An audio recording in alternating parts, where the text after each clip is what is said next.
أعوذ بالله من الشيطان الرجيم.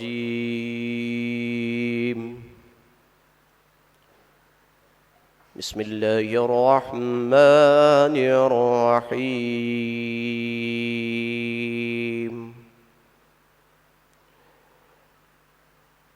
ألا إن أولياء الله لا خوف عليهم ولا هم يحزنون.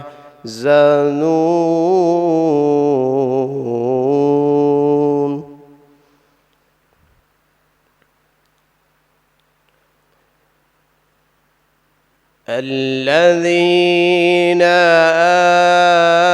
آمنوا وكانوا يتقون.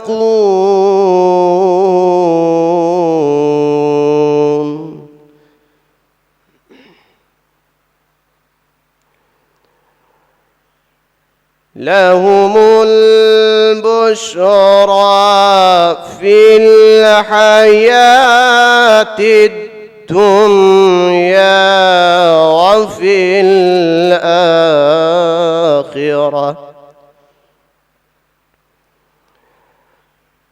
لا تبديل لكلمات الله. ذلك هو الفوز العظيم.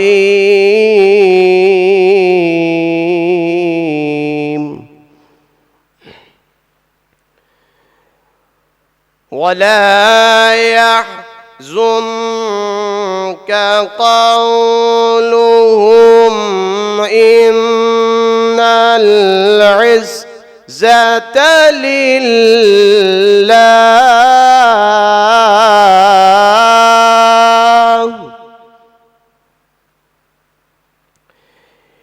إن العزة لله جميعا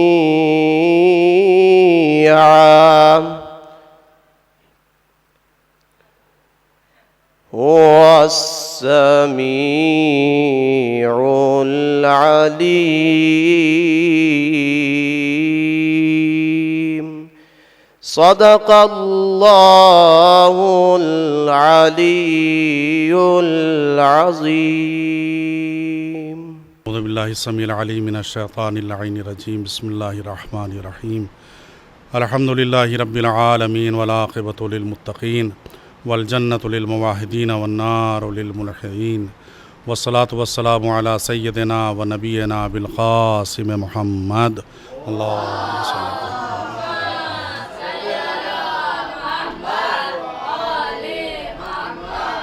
وعلى أهل بيته الطيبين الطاهرين المعصومين المظلومين ولعنة الله على أعدائهم وقاتليهم وغاصبي حقوقهم أجمعين من الآن إلى قيام يوم الدين.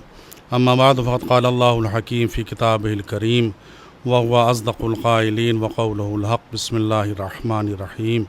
ومن يعظم شعائر الله فإنها من تقوى القلوب. صلوات پڑھیے محمد وآل محمد.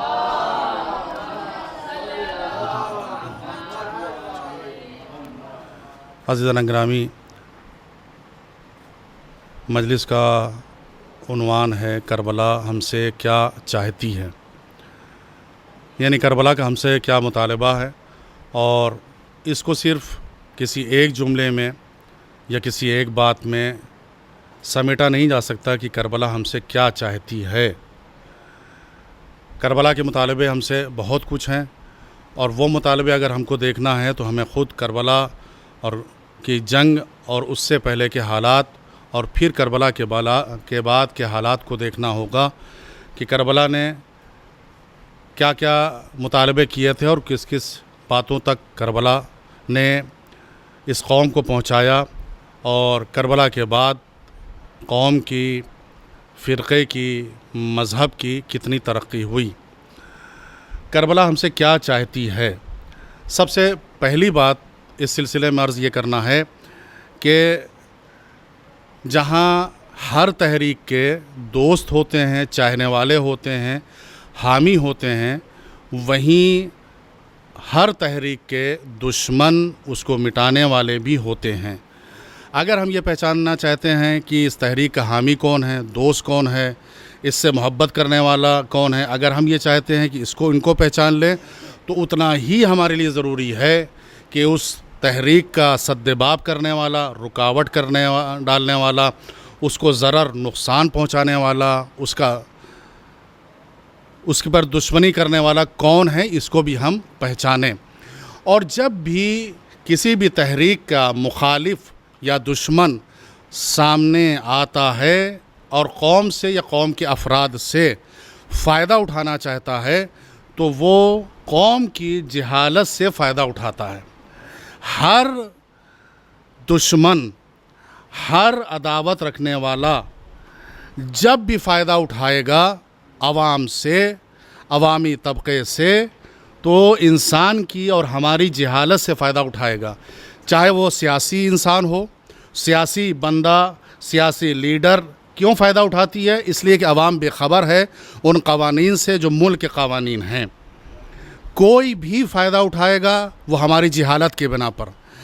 شیطان بھی، ابلیس بھی، یزیدی طبقہ بھی اگر جو فائدہ اٹھاتا ہے اور وہ فائدہ اٹھانا چاہے گا، وہ ہماری جہالت کی بنا پر ہم سے فائدہ اٹھانا چاہے گا، اس لیے کہ یہ لا علم ہیں، ناواقف ہیں، یہ جانتے نہیں ہیں، ان کے مزاج میں جذبات اور احساسات صرف پائے جاتے ہیں، ان کو کچھ پتہ ہی نہیں ہے، لہٰذا ان کی جہالت سے فائدہ اٹھا کر جو کام کی بات ہے اس سے ہٹا دیا جائے، اور جو ایسی چیز ہے کہ جو فائدہ نہیں رکھتی ہے اس نہج پر اور اس روش پر، اس طریقے پر اوپر ان کو ڈال دیا جائے۔ تو سب سے پہلی بات یہ ہے کہ کربلا ہم سے کیا چاہتی ہے؟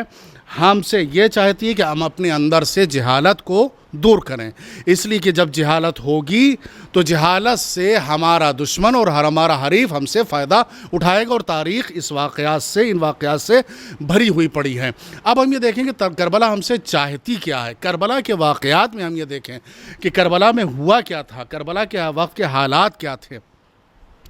اگر آج ہم یہ دیکھیں کہ ہمارے ہاں جو عزاداری ہو رہی ہے اور جو فرش عزا بچھائی جا رہی ہے، تو عزاداری ہو، دیداری ہو، فرش عزا بچھی ہو، یہ ہو مسجد ہو، آفتار ہو، ممبر ہو، مسجد ہو، محراب ہو، دین جو ہمارا ہے، جو ہماری دیداری ہے، وہ مسجد کے اندر نہیں پتہ چلتی ہے، وہ فرش عزا پر نہیں پتہ چلتی ہے، ہماری دیداری عزاداری کے اندر نہیں پتہ چلتی ہے۔ کیوں؟ اس لیے کہ جو انسان فرش عزا پر آیا ہے، جو امام باڑے پر آیا ہے، وہ کسی کی جیب نہیں کاٹے گا، وہ کسی کی غیبت نہیں کرے گا، وہ گناہ نہیں کرے گا۔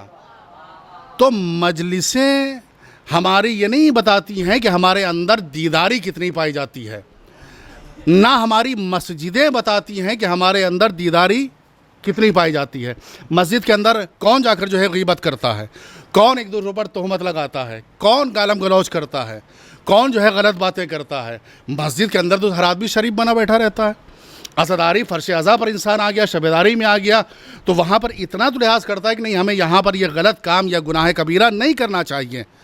تو چاہے وہ ہماری مجلسیں ہوں، چاہے وہ ہمارا حسینیہ ہو، چاہے وہ ہمارا امام باڑہ ہو، چاہے ہماری مسجد ہو، ہمارا محراب ہو، یہ ہماری دیداری کی عکاسی نہیں کرتی۔ ہماری اصلی دیداری مجلسوں کے باہر پتہ چلتی ہے۔ ہماری اصلی دیداری مسجد سے باہر قدم رکھنے کے بعد پتہ چلتی ہے کہ ہم کتنے دیدار ہیں۔ ہماری نمازوں نے ہمارے اوپر کتنا اثر ڈالا ہے۔ ہماری نمازیں، ہم مسجدوں میں نماز پڑھیں اور باہر جیسی نکلیں اور محلے کے بچے جو شرارت کر رہے ہوں یا غلط کام کر رہے ہوں، تو جب ہماری یہ نماز محلے کے بچوں کو نہیں ڈرا سکتی ہے، تو شیطان کیسے ہماری نماز سے ڈر جائے گا؟ تو ہماری نماز کو تو اتنا فائدہ بھی نہیں ہوا کہ محلے کے بچے ہمارے نمازی ہونے کا احساس کرتے ہوئے ہم سے ڈریں۔ ہمارا بچہ جو ہے وہ شبیداری کر کے نکلتا ہے یا حسین کر کے نکلتا ہے، لیکن کیا کسی میں کوئی خوف پیدا ہوتا ہے؟ دیکھیے ہوا کیا کہ ہمارا دین بھی سیاست کا شکار ہوا، ہماری عزاداری بھی سیاست کی شکار ہوئی، اور اسی کربلا کے بعد صوفی آئے تو صوفیوں نے قوم کو تسبیح دے دی کہ بس تسبیح لے کر خانقاہوں میں بیٹھ جاؤ اور تسبیح کرتے رہو، یہ ورد کرتے رہو، یہ دعا کرتے رہو، قوم تمہیں کھانا کھلاتی رہے گی۔ اور جب عقائد کی بات آئی تو ایک عقیدہ پیدا ہوا مرجئہ کا، جنہوں نے کہا کہ دیکھو صرف مان لینا کافی، عقیدہ کافی، عمل کی ضرورت نہیں ہے۔ ہمیں بھی اسی راستے پر موڑا گیا۔ کوئی بھی مذہب کا عمل، چاہے وہ نماز کی شکل میں ہو، چاہے وہ عزاداری کی شکل میں ہو، ہمارا کوئی عمل جب تک ہمارے اندر کوئی قوت نہ پیدا کرے، ہمارے اندر جب تک کوئی طاقت نہ پیدا کرے، جب تک ہمارے اندر کوئی تحریک نہ پیدا کرے، تب تک وہ عمل نہیں رہتا ہے۔ ہم اگر جمود کا شکار ہیں تو پھر اس کا مطلب یہ ہے کہ ہماری عزاداری ہمارے اندر تحریک نہیں پیدا کر رہی ہے، ہمارے اندر حرکت نہیں پیدا کر رہی ہے، ہماری فکر جو ہے وہ بدل نہیں رہی ہے۔ اب آپ یہ دیکھیں کہ کیا آج کی نمازوں سے، حتیٰ کہ مسجد الحرام میں اکٹھا ہونے والے حاجیوں کی لبیک سے کوئی اثر دشمنوں کے اوپر پڑ رہا ہے؟ آج کے حالات کو آپ دیکھیے، اس کے تناظر میں گفتگو کر رہے ہیں۔ کوئی اس سال حج کرنے کے لیے 18 لاکھ مسلمان جمع تھے، اور فلسطین میں کتنے لوگ ہیں؟ فلسطین میں کتنے لوگ اکٹھا ہیں؟ 20 لاکھ کی ان کی جو ہے آبادی تھی۔ 72، 73، 75 لاکھ، 1 لاکھ مان لیے کہ وہ شہید کر دیے گئے، اتنے ہی جو ہے وہ زخمی ہوں گے۔ 18 ہی لاکھ تو ہیں اس وقت، لیکن کیا مطلب ہے کہ 18 لاکھ حاجی جمع ہیں، اللہ کے گھر میں اکٹھا ہیں، لبیک اللہم لبیک کہہ رہے ہیں۔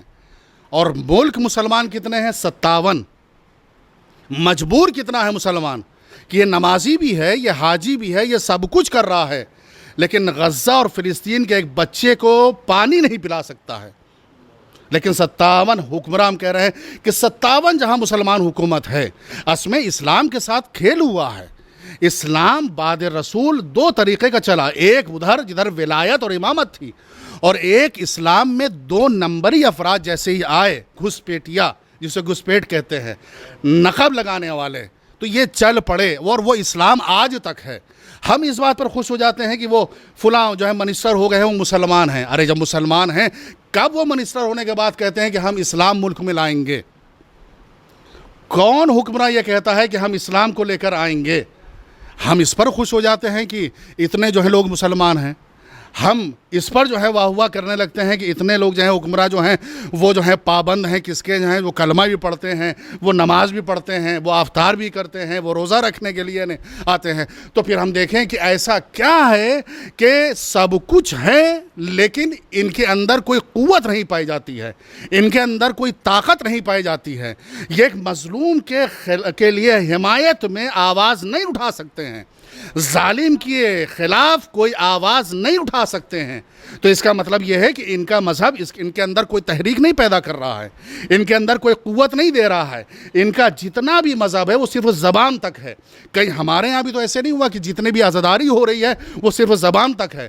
اگر ہمارا ذاکر اور شاعر صرف اپنی ذاکری اور شاعری میں زبان تک مسلمان ہوگا تو اس کی ذاکری اور شاعری کبھی بھی اثر نہیں ڈالے گی، بلکہ ذاکر کو اور شاعر کو عمل میں مسلمان ہونا چاہیے۔ تب جو ہے قوم کے اندر تحریک پیدا ہوتی ہے، تبھی کربلا بنتی ہے۔ ہمارے سامنے یہ ہے کہ امام جو بھی حالات اس وقت کے ہیں، اور امام کا آپ دیکھیے کہ امام کا لائے عمل کیا تھا کہ دنیا مشورہ دے رہی تھی کہ آپ کہاں جا رہے ہیں، حتیٰ کہ ابن عباس کہہ رہے تھے آپ کہاں جا رہے ہیں۔ امام نے کہا استخیر بذالک، ہم استخارہ کریں گے، ہم جو ہے طلب خیر کریں گے اللہ سے۔ لیکن امام نے یہ بتایا کہ دنیا کچھ بھی کر رہی ہو، ہمارا فریضہ یہ ہے کہ ہمیں یہ کرنا ہے۔ اور انسان کو بھی دیکھنا چاہیے، ہم چاہے اتنے اقلیت میں ہوں، مذہب، عزاداری، نماز، روزہ، حج، یہ جب تک دشمن میں خوف نہ پیدا کرے تب تک نہ یہ عزاداری ہے، نہ یہ جو ہے افطار ہے، اور نہ کوئی ہماری جو ہے وہ عبادت ہے، جب تک یہ خوف نہ پیدا کرے۔ جناب ابو ذر جو بوڑھے سے ہیں، حکومت سب جو ہیں بیعت کر چکے ہیں، ایک ابو ذر سے کیا ڈر ہے ان کو؟ ایک ابو ذر سے کیا ڈر ہے؟ پوری حکومت ان کے پاس ہے، تخت و تاج ہے ان کے پاس، سب لوگ بیعت کر چکے ہیں۔ میسم سے کیا ڈر ہے ان کو؟ ترمبا سے کیا ڈر ہے ان کو؟ کمیل سے ان کو کیا ڈر ہے؟ لیکن اس نے بتایا کہ نہیں، یہ جتنے بھی بیعت کرنے والے ہیں ان کے پاس کوئی قوت نہیں ہے، تحریک نہیں ہے، ان کو ہم اگر نماز بھی بت کو پڑھوا دیتے ہیں تو یہ نماز پڑھ لیتے ہیں، اگر ہم ان کو 3 رکعت کی نماز پڑھوا دیتے ہیں تو پڑھنے پہ تیار ہو جاتے ہیں، اگر عبد الملک کی کنیز جا کر نماز پڑھا دیتی ہے تو لوگ نماز پڑھ لیتے ہیں۔ تو یہ دیکھ رہے تھے کہ ان کے اسلام میں تو کوئی دم ہی نہیں ہے۔ ہمیں وہ اسلام سے خوف ہے جو ابو ذر میں پایا جاتا ہے، جو مقداد میں پایا جاتا ہے، جو میسا میں تمار میں پایا جاتا ہے۔ یہی تو کہا تھا کہ مالک ہزاروں کے اوپر جو ہے بھاری ہیں۔ تو آج کے حالات میں آپ یہ دیکھیے کہ کربلا ہم سے کیا چاہتی ہے۔ کربلا یہی چاہتی ہے کہ اگر مسلمان بنے ہو 2 کشتیوں پہ مت سوار ہو، اللہ ولی الذین آمنو، ایک کا ولی اللہ ہے جو لوگ ایمان لائے، والذین کفروا، اور جو کافر ہیں ان کا ولی جو ہے طاغوت ہے۔ یہ 50-50 والا معاملہ نہیں ہوگا کہ 2 مہینے 8 دن تو ہم نے عزاداری کر لی ہے، اس کے بعد 9 ربیع الاول سے ہم کچھ جو ہے چالو ہو جائیں، کہیں کہ آج تک تو اللہ ہمارا ولی تھا، اب کل سے ہمارا ولی جو ہے وہ طاغوت اور شیطان ہو گیا۔ نہیں، اس نے کہا دیکھو 2 گروپ ہیں، صاف صاف بات، 2 گروپ ہے، ایک میرا گروپ ہے اللہ جس کا ولی ہے، اور ایک گروپ کون ہے؟ طاغوت کا ہے۔ تمہیں فیصلہ کرنا ہے کہ فیصلہ کہ کہاں رہو گے۔ یہ نہیں ہوگا کہ آج دل چاہا تو ادھر اور کل دل چاہا تو ادھر۔ تو عزیزوں، ہم سب مذہبی بنیں، اور جو مذہبی انسان ہوتا ہے، مذہبی انسان کبھی ڈرتا نہیں ہے، ڈرپوک نہیں ہوتا ہے، بزدل نہیں ہوتا ہے۔ کیوں؟ اس لیے کہ وَمَنْ يَتَوَكَّلْ عَلَى اللَّهِ فَهُوَ حَسْبُهُ، جو بھی اس کے اوپر اعتماد کرے گا وہ اللہ اس کے لیے کافی ہے۔ اللہ جانتا ہے کہ کیا کرنا ہے۔ امام نے ہمیں یہی پیغام دیا، کربلا نے ہم کو یہی سکھایا کہ ہمیں کیا کرنا چاہیے، کیا کرنا چاہیے۔ کربلا ہم کو کیا سبق دیتی ہے؟ پہلے کہ جہالت مٹاؤ، دوسرا یہ کہ مظلوم کے حامی ہمیشہ رہو، ظالم مقابل پر کوئی بھی آئے اس کے سامنے کھڑے ہو جاؤ، اور اللہ کی ذات کے اوپر ہمیشہ بھروسہ کرو، اور اگر کبھی عقائد کی بات آ جائے تو اپنے عقائد کا اظہار فوراً کرو۔ یہ نہ سوچو کہ ہم قلیل ہیں، ان آوازوں میں طاقت دینے والا خدا ہے۔ اور اس وقت کے جو حالات ہیں، اگر کربلا میں امام نے اپنے ایک صحابی کو بلایا تھا یہ کہہ کر کہ ہم رجل فقیہ کو بلا رہے ہیں، تو امام نے ایسے ہی لفظ نہیں استعمال کیا ہوگا کہ ہماری طرح کوئی بے تکی بات کہہ دی ہوگی جس کا کوئی مطلب نہیں ہوگا۔ اگر لفظ فقیہ کا استعمال کیا ہے تو فقیہ کہتے ہیں سمجھدار کو، باشعور کو، بصیرت والے کو۔ یعنی کل کے امام زمان نے یہ بتایا کہ اگر کربلا میں ہمیں کسی کو شامل کرنا ہے تو ایسا انسان ہونا چاہیے جو فقیہ ہو۔ آج کا امام زمان بھی ہم سے یہی کہہ رہا ہے کہ اگر ہمارے لشکر میں شامل ہونا ہے تو فقیہ انسان جب ہو جائیں گے تو ہم ظہور کر لیں گے، سمجھدار انسان جب ہو جائیں گے تب ہم آ جائیں گے، بصیرت والے انسان جب ہوں گے تب ہم آ جائیں گے۔ تو یہ سوچ ہمیں پیدا کرنا ہوگی، یہ شعور اور بصیرت ہمارے اندر آنا چاہیے کہ کربلا ہم سے کیا چاہتی ہے۔ کربلا ہم سے صرف یہ نہیں چاہتی تھی کہ ہم فرش عذاب بچھا لیں اور اس کے بعد گریہ و ماتم کر لیں، بات ختم ہو جائے، لیکن نہیں، کربلا ہمارے اندر فکر پیدا کرنا چاہتی تھی، ایک انقلاب لانا چاہتی تھی، بدلنا چاہتی تھی مزاجوں کو، بدلنا چاہتی تھی فطرتوں کو، بدلنا چاہتی تھی عادتوں کو، کہ انسان صرف زبان سے مسلمان نہ رہے بلکہ وہ ہو جو باعمل ہو۔ آج اس وقت کی جو ہماری ضرورت ہے کہ اگر ہم یہ جاننا چاہیں کہ کربلا ہم سے کیا چاہتی ہے تو سب سے پہلی بات یہ ہے کہ ہم اپنے اعمال کے اوپر غور کریں کہ ہم جو کر رہے ہیں وہ دین کے زاویے میں صحیح ہے کہ نہیں، دین کے زاویے سے صحیح ہے کہ نہیں ہے، دین کے تناظر میں صحیح ہے کہ نہیں ہے، دین اس کی جو ہے وہ حمایت کرتا ہے کہ نہیں کرتا ہے۔ یہی پیغام تھا کربلا والوں کا۔ اور صرف کربلا یہ نہیں تھی کہ وہ 12 دن کی تاریخ، بلکہ کربلا اس کے بعد بھی کربلا تھی، اور ایسے ایسے واقعات جو رلا دینے کے لیے ہمارے لیے کافی ہوتے ہیں۔ یہ قافلہ بہرحال ابن زیاد کے دربار میں پہنچا اور ابن زیاد کے دربار سے ہوتا ہوا شام پہنچا، لیکن جو واقعات گزرے ہیں ان واقعات میں جو کچھ جناب امام سجاد علیہ السلام نے دیکھا وہ شام میں زیادہ ستانے والا اور مصیبت والا تھا۔ اسی لیے انہوں نے بار بار کہا الشام الشام الشام، یعنی جو مصیبت میں نے شام میں دیکھی وہ کہیں اور نہیں دیکھی ہے، یہ ایسا ظلم ہم نے شام میں دیکھا ہے۔ روایت یہ ہے، اور یہ روایت علامہ جوادی علی مقامہ سے سنی ہوئی ہے، یقیناً معتبر روایت، کہ یہ قافلہ جب شام پہنچا ہے تو ایک صحابی ہے جس کا نام سہر بن سعد ہے، وہ حج کر کے شام پہنچا ہے، اور ظاہر سی بات ہے کہ جب وہ شام پہنچا تو اس نے دیکھا کہ عید کا سما ہے، بازار سجے ہوئے ہیں، لوگ عجب عجب پہناوا پہن کر نکل رہے ہیں، شادیاں ہیں ہر طرف، شیرینی تقسیم ہو رہی ہے، ایک سما ایسا بنا ہوا ہے لگتا ہے کوئی مسرت کا موقع ہے۔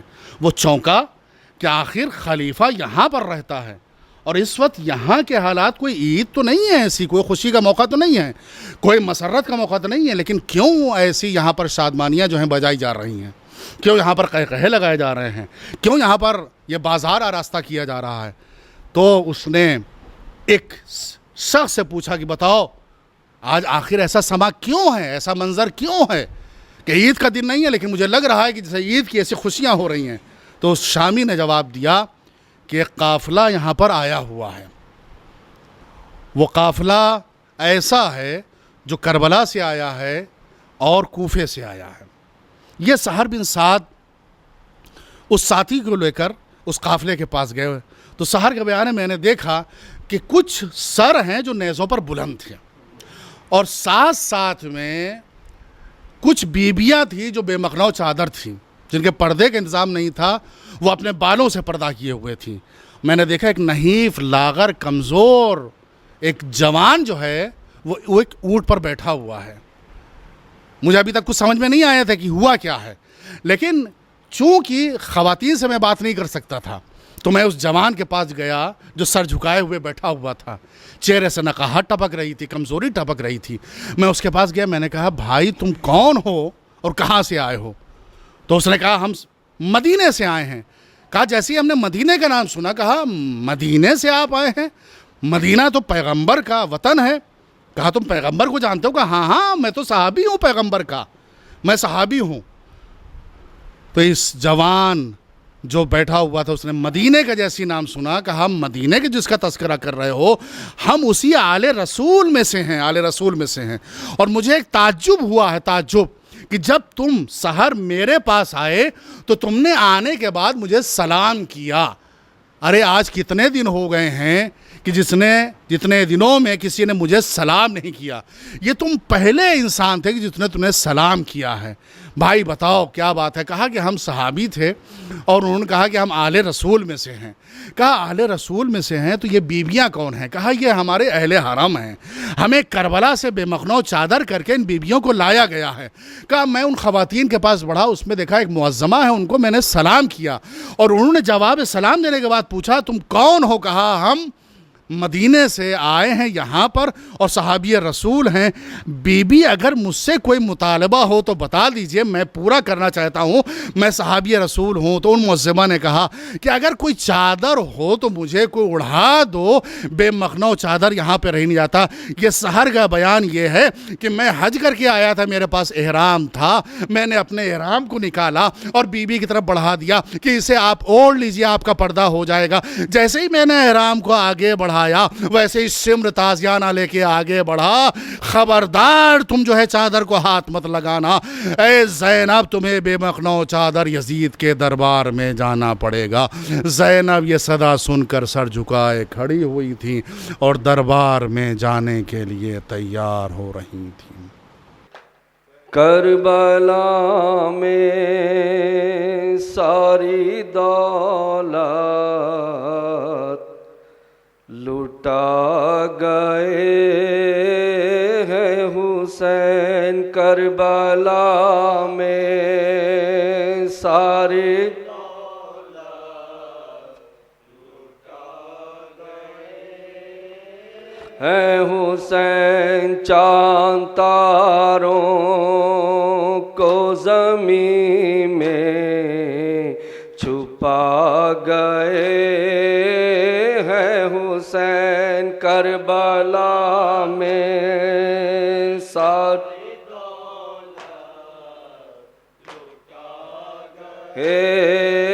ہے حسین کربلا میں ساری دولت لٹا گئے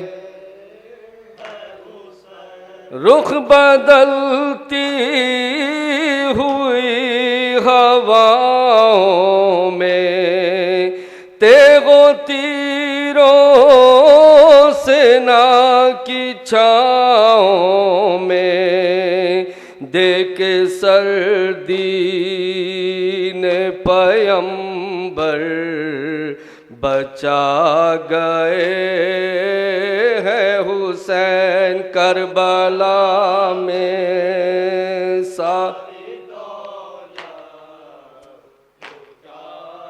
ہے حسین کربلا میں ساری دولت لٹ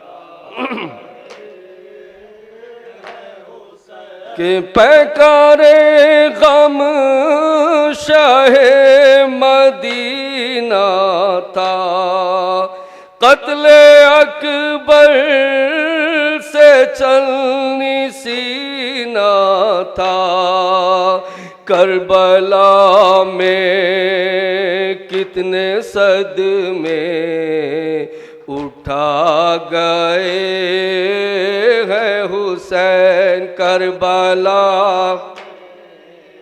ساری دولت لٹا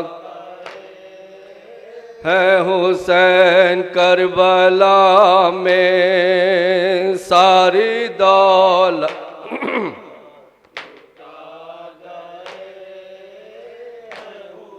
کہ خون اکبر کی تازگی دے کر خون اکبر کی تازگی دے کر ایک ننھی سی زندگی دے کر کربلا کو رشک جنت بنا گئے ہیں حسین کربلا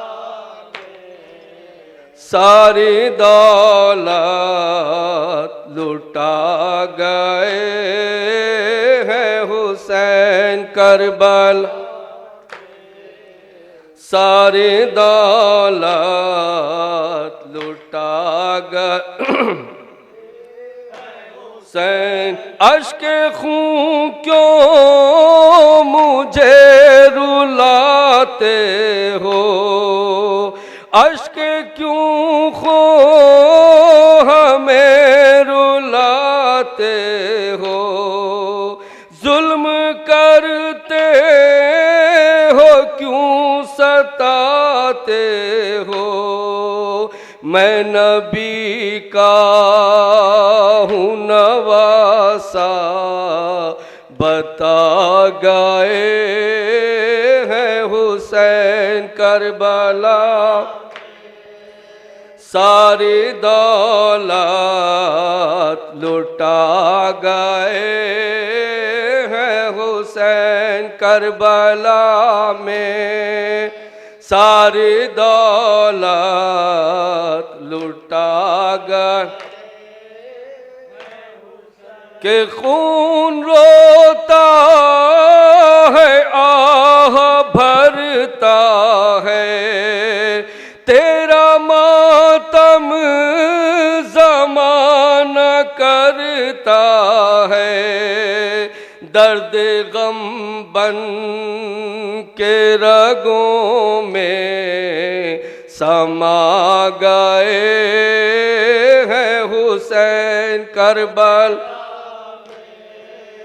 ساری دولت لٹا گئے ہیں حسین کربلا میں ساری دولت لٹا گئے چاند تاروں